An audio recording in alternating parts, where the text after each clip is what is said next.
Hi friends, welcome to myannamkitchen. இந்த வீடியோவில் நம்ம வேர்க்கடலை உருண்டை எப்படி செய்யலான்றது பார்க்கலாம். வேர்க்கடலை பொதுவாகவே நிறையா மினரல்ஸ், விட்டமின்ஸ் கண்டென்ட் அதிகமாகவே இருக்குது. இது குழந்தைங்களுக்கு நம்ம ஸ்நாக்ஸாகவும் நம்ம கொடுக்கலாம். இது வீட்டிலே நம்ம சிம்பிளாக ஒரு 3 பொருளை வச்சு நம்ம ஈஸியாக செஞ்சிடலாம். இது எப்படி செய்யலான்றது பார்க்கலாம். அதுக்கு முன்னாடி என் சேனலை புதுசாக பார்க்குறவங்க லைக் பண்ணுங்கள், கமெண்ட் பண்ணுங்கள், ஷேர் பண்ணுங்கள், சப்ஸ்கிரைப் பண்ணிக்கோங்க. பக்கத்தில் இருக்க பெல் பட்டனை ப்ரெஸ் பண்ணிக்கோங்க. இதுக்கப்புறம் வீடியோஸ் உங்களுக்கு அப்டேட் ஆகும். இதற்கு தேவையான பொருட்கள் வேர்க்கடலை, ஏலக்காய், வெல்லம். இது எப்படி செய்யலான்றது பார்க்கலாம். முதல்ல ஒரு கடாயை சூடு பண்ணி ஒரு 500 கிராம் தோலோடு உள்ள வேர்க்கடலையை நம்ம ஒரு 10 நிமிஷம் கைவிடாமல் நம்ம வறுத்துக்கலாம்.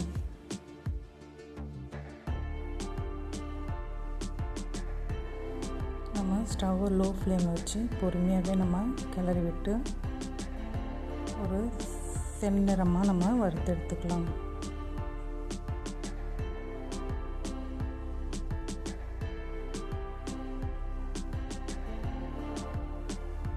பாருங்கள், இப்போ கலர் மாறுது. அதே மாதிரி வேர்க்கடலை ரொம்ப ஒரு வாசனையை கொடுக்கும். இந்த டைமில் நம்ம ஸ்டவ் ஆஃப் பண்ணி ஒரு 10 நிமிஷம் நம்ம ஆற விட்டுடலாம். அதுக்கப்புறம் அதே கடாயை நம்ம ஒரு 50 ml தண்ணி ஊற்றி கொதிக்க விடலாம்.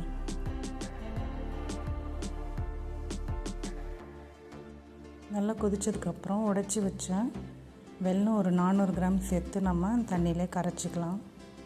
ஒரு 5 நிமிஷம் நம்ம கிளறி விட்டுகிட்டே இருக்கலாம். அது நல்லா கரைஞ்சி ஒரு சிரப் மாதிரி இருக்கும். நம்ம பாகு பதம் வேண்டாம், நல்லா தண்ணியில் கரைஞ்சாவே போதும்.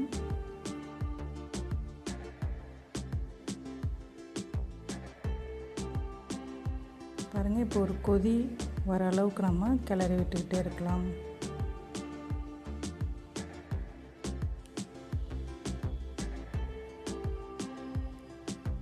பாகு பதம் தேவையில்லை. இப்போ இந்த ஸ்டேஜில் நம்ம ஸ்டவ் ஆஃப் பண்ணிடலாம்.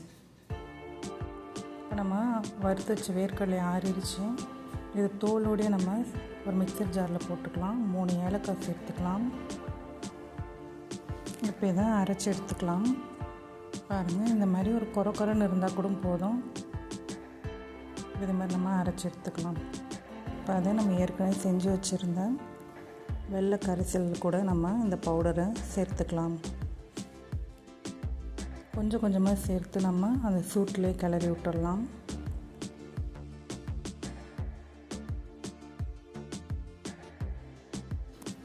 நம்ம நல்லா கிளறி விட்டுக்கலாம்.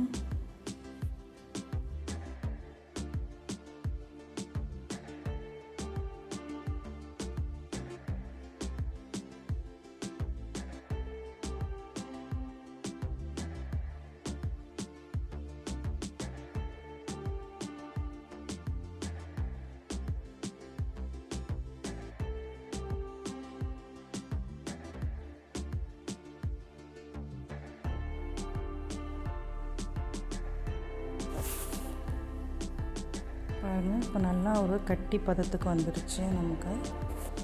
இது கொஞ்ச நேரம் ஒரு 5 நிமிஷம் நம்ம ஆற விட்டுட்டு கை சூடு தாங்குகிற அளவுக்கு நம்ம சின்ன சின்ன உருண்டைகளாக நம்ம உருட்டி தனியாக வச்சிடலாம்.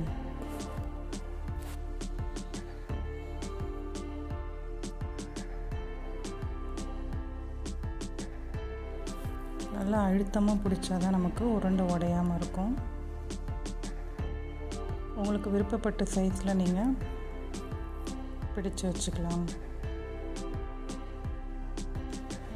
இது மாதிரி எல்லா மாவையும் நம்ம உருண்டை பிடிச்சி ஒரு பாட்டிலில் ஸ்டோர் பண்ணால் நமக்கு 1 வாரம் வரைக்கும் கெடாமல் இருக்கும்.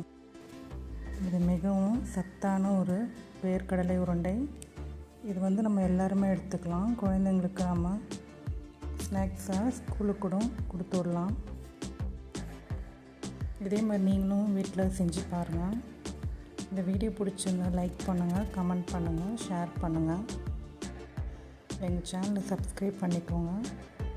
பக்கத்தில் இருக்க பெல் பட்டனை ப்ரெஸ் பண்ணிக்கோங்க. உங்களுக்கு இதுக்கப்புறம் வீடியோஸ்லாம் அப்டேட் ஆகும். வீடியோ பார்த்ததுக்கு நன்றி. தேங்க்யூ.